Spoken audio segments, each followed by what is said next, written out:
I'd like to request Ms. Sangeeta Pendurkar, CEO Pantaloons, to please join Roshan Andrews on stage. Welcome back once again.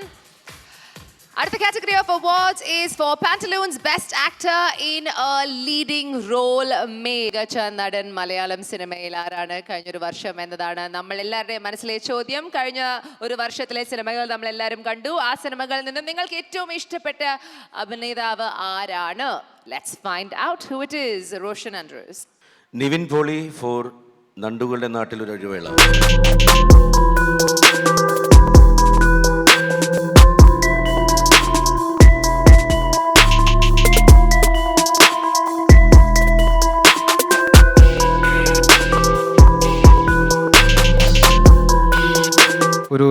ഒരു popular actor award ഒരു വേദിയിൽ മേടിക്കാൻ കഴിയുന്നത് ഏതൊരു ആക്ടറിനും വളരെ സന്തോഷമുള്ളൊരു കാര്യമാണ്.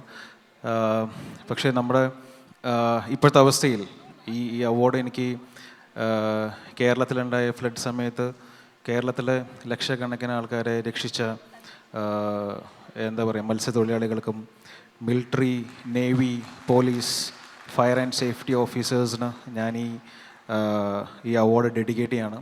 അവരാണ് ഏറ്റവും അർഹരായിട്ടുള്ളത്. കേരളം തിരിച്ചു വരും ശക്തിയോടെ. എല്ലാ പ്രാർത്ഥനകളും കേരളത്തിൻ്റെ കൂടെ ഉണ്ടാവണം. Thank you.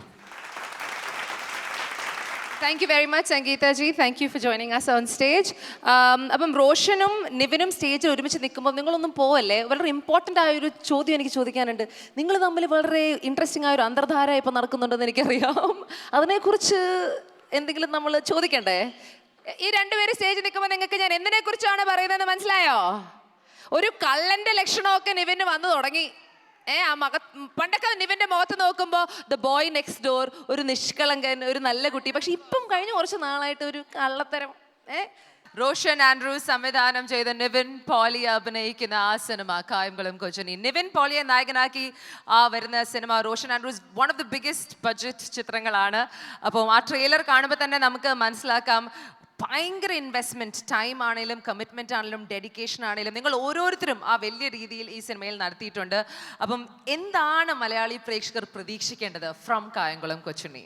ശരിക്കും നമ്മൾ ഇറ്റ്സ് ബേസ്ഡ് ഓൺ അമർചിത്ര കഥ, പിന്നെ ഐതിഹ്യമാലയിൽ നിന്നാണ്.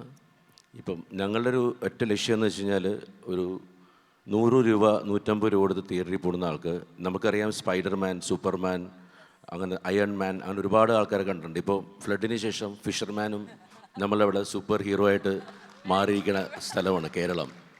ഇതൊരു റിയലിസ്റ്റിക്സ് ഫിലിമാണ്. കേരളത്തിലുണ്ടായ ഒരു കള്ളനെക്കുറിച്ച് ഒരു ഇന്ത്യൻ റോബിൻഹുഡ് എന്ന് വേണമെങ്കിൽ പറയാം. അത് ഞങ്ങളുടെ രീതിയിൽ, ഞങ്ങളുടെ കായംകുളം കൊച്ചുണ്ണി ശരിക്കും പറഞ്ഞാൽ പ്രണയിക്കും, രസിക്കും, ചിരിക്കും, വീമ്പ് പറയും ഒക്കെ ചെയ്യുന്ന കായംകുളം കൊച്ചുണ്ണിയാണ്. പിന്നെ ഒരു 250 വർഷം പഴക്കമുള്ള കേരളത്തെ പറയാൻ ശ്രമിക്കുന്നു. കൂടുതൽ സംസാരിക്കുന്നില്ല. ലെറ്റ് സിനിമ സംസാരിക്കട്ടെ. Let the cinema to talk. Let the movie talk. I think almost 50 കോടി 160 പരം ദിവസങ്ങൾ ഷൂട്ട് ചെയ്തു. ബോബി സഞ്ജയ് എന്ന ഈ ഒരു സിനിമ എഴുതിയവർ നല്ല രീതിയിൽ റിസർച്ച് ചെയ്തിട്ടുണ്ടാക്കിയ ഒരു സ്ക്രിപ്റ്റാണ്. അപ്പം നിവിൻ അത് കായംകുളം കൊച്ചുണ്ണിയായിട്ട് വരുമ്പം വലിയൊരു ജേർണിയാണ് സിനിമയിൽ. Nivin that you've gone through.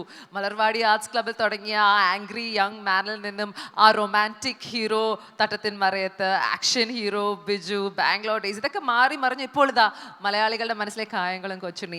എന്താണ് തോന്നുന്നത് ആസ് എൻ ആക്ടർ? ഭയങ്കര ഒരു പ്രൗഡ് മൊമെൻ്റാണ് ഇങ്ങനത്തെ ഒരു സിനിമ ചെയ്യാൻ സാധിച്ചാൽ. പ്രത്യേകിച്ച് റോഷൻ ചേട്ടൻ്റെ കൂടെ ബോബി സഞ്ജയുടെ തിരക്കഥയിൽ വളരെ മികച്ചൊരു ക്രൂ സിനിമയുടെ പിന്നിൽ പ്രവർത്തിച്ചിട്ടുണ്ട്. മലയാളത്തിലെ ഏറ്റവും വലിയ ബഡ്ജറ്റിൽ ഇറങ്ങുന്ന സിനിമയാണ്. അതിന് വേണ്ട എല്ലാ രീതിയിലുള്ള മികച്ച ടെക്നിക്കൽ ടീം ഈ സിനിമയുടെ കൂടെ പ്രവർത്തിച്ചിട്ടുണ്ട്. മലയാളികൾക്ക് എന്നും അഭിമാനിക്കാവുന്ന, മനസ്സിൽ തൊട്ട് പറയാവുന്ന ഒരു സിനിമയായിരിക്കും കായംകുളം കൊച്ചുണ്ണി എന്നുള്ള കാര്യത്തിൽ എനിക്ക് നല്ല ഉറപ്പുണ്ട്. മാത്രമല്ല നമ്മൾ ചോദിക്കേണ്ട ഒരു കാര്യം തന്നെയാണ്, ലാലേട്ടൻ ആ സിനിമയിൽ ഇത്തിക്കരപ്പക്കിയായിട്ട് വരുമ്പോൾ എങ്ങനെയാണ് ആ കോമ്പിനേഷൻ സീൻസ്? ഒരു ഷോട്ട് നമ്മൾ കണ്ടു, but we are waiting for the magic. How is that experience? Because ലാലേട്ടൻ്റെ കൂടെ അഭിനയിച്ചിട്ടുള്ള എല്ലാവർക്കും അറിയാം, അതൊരു ഭയങ്കര വലിയൊരു എക്സ്പീരിയൻസ് ആയിരിക്കും. എനിക്കും എൻ്റെ കരിയറിൽ ആദ്യമായിട്ടാണ് ലാലേട്ടൻ്റെ കൂടെ ഒരു സിനിമയിൽ ചെയ്യാൻ സാധിക്കുന്നത്. ഒരു 12 ദിവസം ഞങ്ങളുടെ കൂടെ ഉണ്ടായുള്ളെങ്കിലും എൻ്റെ കരിയറിലെ മികച്ച 12 ദിവസമായിട്ട് ഞാൻ എന്നെ കണക്കാക്കുകയാണ്. ഷൂട്ടിംഗ് സമയത്തും അല്ലാത്തപ്പോഴും പഠിച്ചിട്ടുള്ള അനുഭവങ്ങൾ ഷെയർ ചെയ്തിട്ടുള്ള വേറൊരു ലാലേട്ടനെ ഞങ്ങൾക്ക് കാണാൻ സാധിച്ചു. അതിന് ഒരുപാട് നന്ദി. തിയേറ്ററിൽ ഏറ്റവും കൂടുതൽ തരംഗം സൃഷ്ടിക്കാൻ പോകുന്നത് ലാലേട്ടൻ്റെ സീനുകളിലായിരിക്കുമെന്നും 100% ഉറപ്പാണ്. അപ്പൊ എന്തായാലും ലാലേട്ടന്റെ ആ ഒരു ഇത്തിക്കര പക്കിയുടെ ഒരു ഡയലോഗ് ഞാൻ അങ്ങോട്ട് പറയാം. അതിനൊരു മറു ഡയലോഗ് ഉണ്ട് കൊച്ചുണ്ണിക്ക്, ഓർമ്മയുണ്ടോ എന്ന് നമുക്ക് നോക്കാം. ഈ പുഴ കടന്ന് നിന്നെ തേടി ആര് വന്നാലും എൻ്റെ മരണത്തെ മറികടന്നേ നിന്നെ തൊടൂ. അങ്ങനത്തെ ഡയലോഗ് സിനിമയിലില്ല. ഇല്ല. ഇങ്ങനെയില്ലേ? മിണ്ടായി ഉണ്ടെന്ന് വിചാരിച്ചോ? ഞാൻ സ്ക്രിപ്റ്റിൽ എഴുതി ബോബി സഞ്ജയന്റെ അടുത്ത് പറഞ്ഞ് ഞാൻ ഇട്ടു. ഇതിനൊരു മറു ഡയലോഗ് പറഞ്ഞു, എന്നെ കൊണ്ട് സ്ക്രിപ്റ്റ് എഴുതിക്കരുത്. ഒന്നുകൂടെ പറയാം. മറ്റേ യൂട്യൂബിലൊക്കെ ആൾക്കാർ ഓരോന്ന് ഇട്ടുകൊണ്ടിരിക്കുക. കുറെ സാധനമുണ്ട്. ഇങ്ങനെ ഒരു ഡയലോഗ് ബോബി സഞ്ജയ് എഴുതില്ല. ഇല്ല. അപ്പൊ രഞ്ജിനി തമാശക്ക് വേണ്ടി പറഞ്ഞോട്ടെ, എന്റെ റോഷൻ അപ്പുറത്ത് നിൽക്ക്. ഞാൻ കെട്ടിപ്പിടിച്ചൊരു ഉമ്മ കൊടുക്കും. എന്നെയാണോ ലാലേട്ടനാണോ? ലാലേട്ടൻ. ഓക്കെ. ഈ ഉമ്മയുടെ കാര്യം പറഞ്ഞപ്പോ ഞാൻ ഒരു കാര്യം ഒരാളോട് ഒന്ന് ദൂരെ നിന്ന് ചോദിക്കണം. ആരാന്ന് മനസ്സിലായോ? ഉമ്മയുടെ കാര്യം എന്ന് പറഞ്ഞപ്പോ അതെ അവിടെ ഇരിക്കുന്നു. ഈ ഐശ്വര്യ ടൊവിനോനെ വഴിതെറ്റിച്ചു. മായാനദിയിൽ തുടങ്ങിയ ആ ഉമ്മ വെപ്പ് ഇതുവരെ നിർത്തിയിട്ടില്ല. എല്ലാ സിനിമയിലും കയറി അങ്ങ് പിടിച്ചുകൊണ്ടിരിക്കുകയാണ്. അതിന് മുന്നേ ചെയ്തിട്ടുണ്ടോ? അവനതൊരു ശീലമാണല്ലേ? ഓക്കെ. അപ്പൊ സോറി, നിന്റെ തെറ്റല്ല, ടൊവിനോ ആണ് പ്രശ്നക്കാരൻ. ഓക്കെ. അപ്പം ഒരു ചെറിയ കാര്യം കൂടെ പറഞ്ഞ് ഞാൻ ഇവിടെ പാക്കപ്പ് ചെയ്യാം. അപ്പം കായംകുളം കൊച്ചിനക്ക് വേണ്ടി കുറെ ഫിസിക്കൽ ട്രെയിനിങ് കയ്യൊക്കെ ഓടിച്ചിട്ടുണ്ടെന്നൊക്കെ എനിക്കറിയാം ഈ സിനിമയുടെ ഭാഗമായിട്ട്. അപ്പം കളരി പഠിച്ചു. കളരി അങ്ങനെ പ്രോപ്പറായിട്ടൊന്നും പഠിക്കാൻ പറ്റുന്നൊരു കാര്യമില്ല, അത്ര എളുപ്പം. കാരണം 5-8 വർഷം എല്ലാവരും പ്രാക്ടീസ് ചെയ്യുന്ന സംഭവമാണ്. നമുക്ക് സമയം വളരെ കുറവായിരുന്നു കളരിയൊക്കെ പഠിക്കാൻ. അപ്പോൾ ഇതിനു മുമ്പ് ഹേ ജൂഡ് എന്ന് പറഞ്ഞ സിനിമയുടെ ഷൂട്ടിലായിരുന്നു.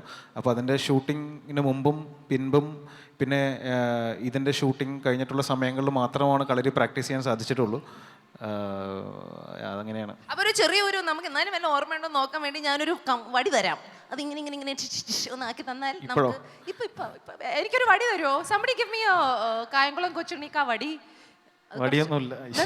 ആ കൊച്ചല്ല, പെൺകുട്ടിയല്ല, പെൺകുട്ടിയുടെ കയ്യിലുള്ള വടി, മറ്റേ ആ മൈക്കത്താ. അപ്പൊ നല്ലൊരു കൈയടിച്ചേ. നമുക്ക് കായം കൊച്ചുണ്ണിയുടെ ഒരു ചെറിയ പ്രകടനം ഹോപ്പ്ഫുള്ളി ഇവിടെ നടക്കും. ഞങ്ങൾക്ക് മാറി നിൽക്കാം.